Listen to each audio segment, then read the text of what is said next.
পৃথিবীতে কেউ কারো আপন নয় রে ভাই। মানুষকে যতটা আপন ভাববেন ততটাই কষ্ট পাবেন।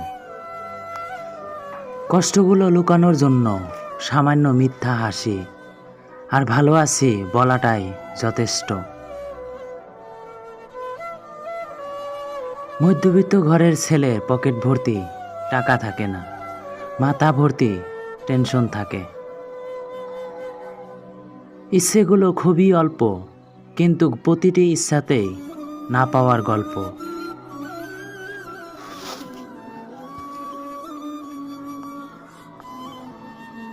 বাস্তবতা যখন সামনে আসে তখন অনেকেই কাছের মানুষ পর হয়ে যায়। একটা কালো মেয়ে আর একটা পকেট খালি ছেলেই বোঝে বাস্তবতাটা কি জিনিস। কিছু কথা ভাবতে ভাবতে মনের অজান্তেই চোখ দিয়ে পানি চলে আসে। সুখ থাকলে সবাই আপনার সঙ্গে থাকবে, কিন্তু দুঃখে থাকলে সবাই নিজেই দূরে চলে যাবে। আমার জীবন নিখুঁত নয়, কিন্তু আমার যা কিছু আছে তার জন্য আমি কৃতজ্ঞ। প্রতিটি সম্পর্ক যত্ন করে রাখতে হয়, হোক বন্ধুত্ব কিংবা ভালোবাসা। যে পাশে থাকা সে এমনিতেই থাকবে, পরিস্থিতি যেমনই হোক না কেন। খুব জানতে ইচ্ছে করে কি লেখা আছে আমার এই জীবনের শেষের পাতায়। যাকে নিয়ে উপন্যাস লিখতে চেয়েছিলাম সে তো 2 লাইনের সারমর্মে শেষ হয়ে গেল। সারাদিন যে আমার কল্পনাতে, আমিও কি আছি তার অসমাপ্ত গল্পটাতে।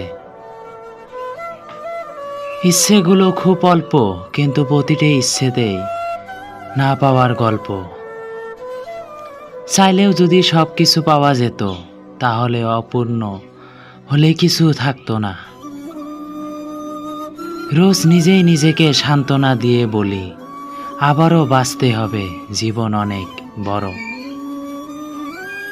ধৈর্য আমার হৃদয় জ্বালিয়ে দিচ্ছে, কিন্তু আমি জানি এর ফলাফল খুব সুন্দর হবে। জোর করে কিছুই পেতে চাইও না, কারো সময়, সঙ্গ, মায়া, ভালোবাসা কিছুই না।